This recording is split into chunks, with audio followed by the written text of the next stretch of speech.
মদিনার নবী ডাক দিয়া কয়, ও উম্মতের দল, আমি বিশ্ব নবী, আমার একটা ছেলে নাই, আমি 4 কন্যার বাবা। ও দুনিয়ার উম্মতেরা, মক্কার অলিতে গলিতে মুশরিক বেঈমানেরা নবীর বিরোধিতা করে আর কয় মুহাম্মদের কোনো ছেলে নাই, মুহাম্মদ বিদায় হয়ে গেলে বংশ রক্ষা করা কেউ পারবে না। আজ তাকাইয়া দেখো, যারা নবীর বিরোধিতা করেছিল, মুহাম্মদের ছেলে নাই, তার বংশ বাঁচবে না, আজকে তাদের নাম দুনিয়ার কেউ জানে না। আর আমার নবীরে যদিও আল্লাহ ঔরসে কোনো ছেলে রাখেন নাই, তবে রুহানিয়ত সন্তান আল্লাহ নবীরে দান করেছেন। ১৫০০ বছর পর কোটি কোটি নবীর আশিক অন্তরে নবীর মায়া নিয়ে বসে আছেন। আমার নবীর, যদি নবীর জন্য জীবন দিতে হয়, বেঈমানের মোকাবেলায় নবীর জন্য জীবন দিতে কোটি আশিক তৈয়ার। অথচ যারা নবীরে গালি দিত, মুহাম্মদের সন্তান নাই, মুহাম্মদের বংশ রক্ষা কেউ করবে না, ওদের নাম জানেননি? হাদিসে আছে, আলেমরা জানে, আপনারা জানেন না। হাদিসেও যদি নাম না থাকতো, ওই অলুমানগো নাম কেউ জানতো না। কথা ঠিক নি? রহমতের নবী বলেন, 4টা কন্যার বাবা আমি। ও কন্যার বাবারা শুনে নাও, একটা কন্যা পেয়েছো, আল্লাহর কাছে শুকর আদায় করো, তুমি একটা জান্নাতের মালিক। 2টা কন্যা পেয়েছো, তুমি 2টা কন্যা পাইয়া 2 জান্নাতের মালিক।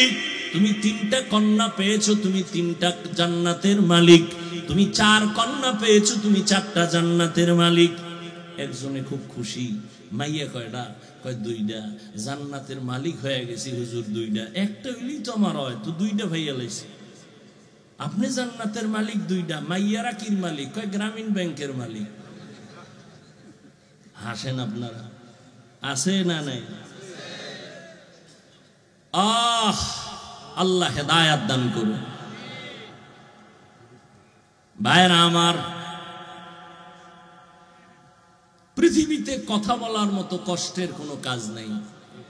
প্রধানমন্ত্রী 5 মিনিটের ভাষণ দিবেন জাতির জন্য। কয় মিনিটের? 5 মিনিটের ভাষণ দিবেন। সেই কি হবে? লেখার জন্য একটা টিম গঠন করা হয়। সেই টিমে ওই ভাষণটাকে সাজায়, কত সিস্টেম করে প্রধানমন্ত্রীর হাতে দেন। তিনি এটাকে 50 বার মোতালা করেন, রিভিশন দেন। একটা কথা যদি আঁকা বাঁকা হয়, সম্মানের কল্লা ভালায় দিবে জাতি। 5 মিনিটের বক্তব্য। আর আমরা প্রতিদিন জোহরের নামাজের পরে চিৎকার, ফজরের পরে, আসরের পরে, মাগরিবের পরে, প্রতিদিন। আগামীকাল ফজরের পর যাইতে যাইতে বাসায় ফজর হয়ে যাবে, আবার 11টায় চলে যাব জকিগঞ্জ, জোহরের নামাজের পরে বয়ান। এইভাবে সারাটা বছর, দিন নাই রাত নাই, ওদিকে ঘুম নাই, খানা নাই, এত বয়ান সাজাইয়াও বয়ান লেখা আনি নাই। কোন কথার পরে কোন কথা বলবো লেখিয়াও আনি নাই, ডায়েরি নিয়েও বসি নাই। কোন কথা আল্লাহ বের করবেন আল্লাহ ভালো জানেন। আবার এই ময়দানটা অন্য মজলিস থেকে বড় কঠিন। মসজিদে তাবলিগওয়ালারা বসছে, যদি বলে হাফিজ ভাই একটা বয়ান দেন, চোখ বন্ধ করে একচাটিয়া বয়ান, সব তাবলিগ তো, কোনো টেনশন নেই। পীর সাহেবের মুরিদেরা বসছে, যদি বলে হাফিজ ভাই বয়ান দেন, 1 লাইনের বয়ান, কোনো টেনশন নাই। কিন্তু ময়দানটা বড় কঠিন, এখানে 1 লাইনের মানুষ নাই। জমিনে যত ভেজাল আছে, সব ভেজালের লাইনের মানুষ এই মাঠে বসা।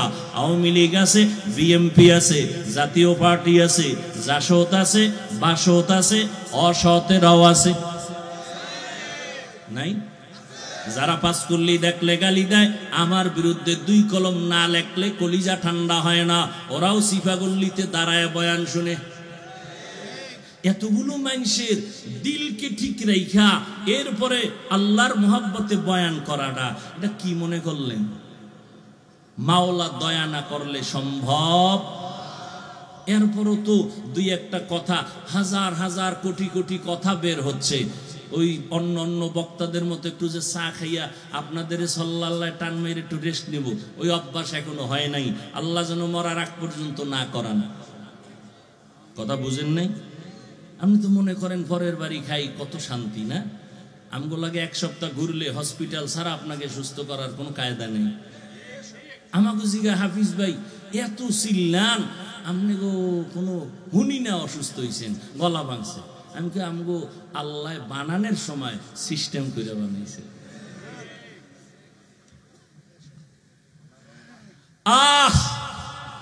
এরে যুবক, ভালো করে বুঝো, তোমার মতো যুবক তাকায় দেখো, জীবনে মাদ্রাসায় পড়ে নাই, স্কুলে পড়ে, কলেজে পড়ে, 5 বেলার নামাজ পড়ে, আছে না নাই? তুমি কেন পারো না রে বাবা? তোমার মতো যুবক রাস্তায় গাড়ি চালায়, নামাজ ছাড়ে না, নিজেরে প্রশ্ন করো তুমি কেন পারো না? তোমার মতো যুবক সন্তান র্যাব, আর্মি, পুলিশ, বিডিআরের চাকরি করে, নামাজ ছাড়ে না, তুমি কেন পারবা না?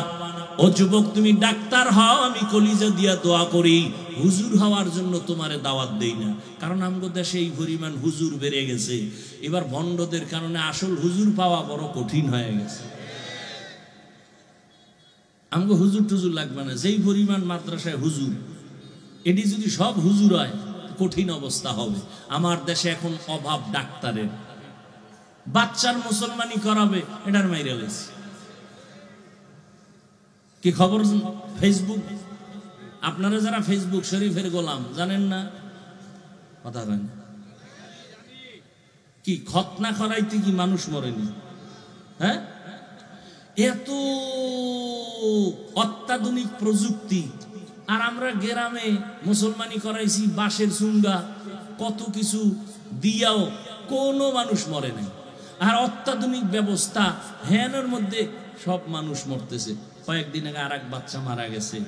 এই জন্য আমি বলি, আমার দেশে এখন বহু ডাক্তার দরকার, ইঞ্জিনিয়ার দরকার আছে না? তাসনিমার মতো বেশ্যা ডাক্তারের দরকার নেই।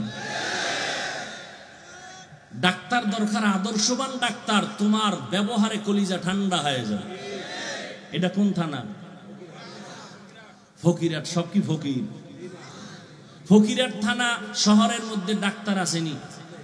এমবিবিএস ডাক্তার না, একজন না অনেক, অনেক ডাক্তার চেম্বার খুলে বইছে, সার্টিফিকেট মজবুত, এমবিবিএস, এফসিপিএস, এফআরসিএস, কত তার ভিজিট, কয়েক হাজার, 10 জন ডাক্তার লাইনে দাঁড়ানো, সব চেম্বার খোলা।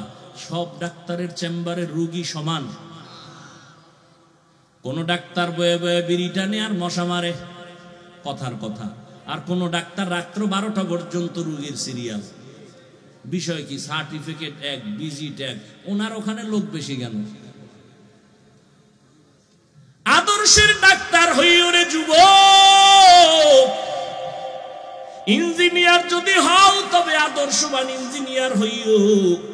আর জমিনের মধ্যে পিওর আদর্শ হলো রাহমাতুল লিল আলামিনের আদর্শ। ওই আদর্শ নিয়ে ডাক্তার হও, কোনো বাধা নাই।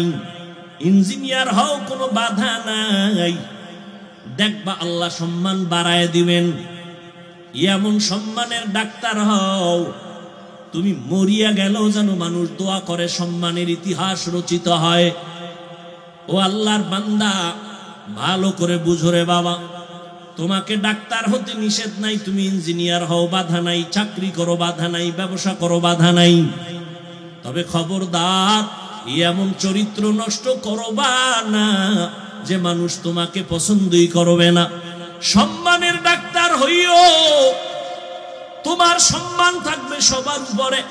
আর সম্মানের ডাক্তার যদি হতে চাও, 2টা পুঁজি তোমার লাগবে। কয় পুঁজি?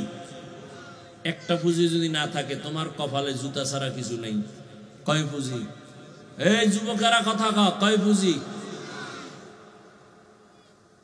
জীবন বর্ত মোবাইলে আকামি করছো, আজকে একটা ভালো কাম করিস, বাসায় গিয়ে গুগলে সার্চ দিবি। এই যে কথাগুলো এখন বলবো, এগুলি সব তোমগো গুরুরা কইছে। আমাকে হুজুরদের কথা তো আর মানবা না। তোমগো প্যান্ট শার্ট টাইওয়ালা যারা গুরু, গবেষক, চিকিৎসক, এরা বলছে। এদেরটা শোনো কি বলছে তারা। জমিনের মধ্যে দুই সম্মানের চূড়ান্ত শিখরে যদি বেঁচে থাকতে চাও, সম্মান নিয়ে মরতে চাও, দুইটা পুঁজি লাগবে, একটা থাকবে না তোমার জিন্দেগি বরবাদ। এক পুঁজির নাম সুস্থতা, দ্বিতীয় পুঁজির নাম হলো সুন্দর চরিত্র। আচ্ছা, তোমার চরিত্র খুব ভালো, স্কুলে চাকরি করো, কলেজে করো, বা যে কোনো ডিপার্টমেন্টে করো, এক সপ্তাহ নাই, কেউ স্যার অসুস্থ, এইভাবে যদি হয় বলবে এরে বাদ দাও, এরে দিয়ে আমার প্রতিষ্ঠানের ক্ষতি হবে, বিছানায় পড়ে থাকবা, কেউ ভালো জানবে না, সব আপনজনেরা বলবে মরে না কেন, জালালি খতম লাগাও। ঠিক নেই? তাহলে সুস্থতার দরকার আছে না নাই? পৃথিবীর সমস্ত চিকিৎসা বিজ্ঞানীরা বলেন সমস্ত মানুষের শরীরের সর্বোচ্চ সুস্থতার জন্য আল্লাহ পাকের দেওয়া এক নিয়ামত আছে, ফ্রি মহা ঔষধ, রাতের ঘুম। সারা রাত, রাতের প্রথম অংশের ঘুম শরীরের ক্ষতি, শেষ রাতের ঘুম শরীরের ক্ষতি, মধ্য রাতের ঘুম শরীরের মহা ঔষধ। অনেকে দেখো না রে বাবা, অসুস্থ মানুষ ঘুমায় গেছে, উঠাক আমি সুস্থ হয়ে গেছি। আবার অনেক সুস্থ মানুষ ঘুমায় আনলিমিটেড, উল্টা পাল্টা, উঠাক আমার মাথা ব্যথা, জ্বর। ঘুমটা বড় ঔষধ। শেষ রাতের ঘুম না প্রথম রাতের ঘুম না মধ্য রাতের ঘুম,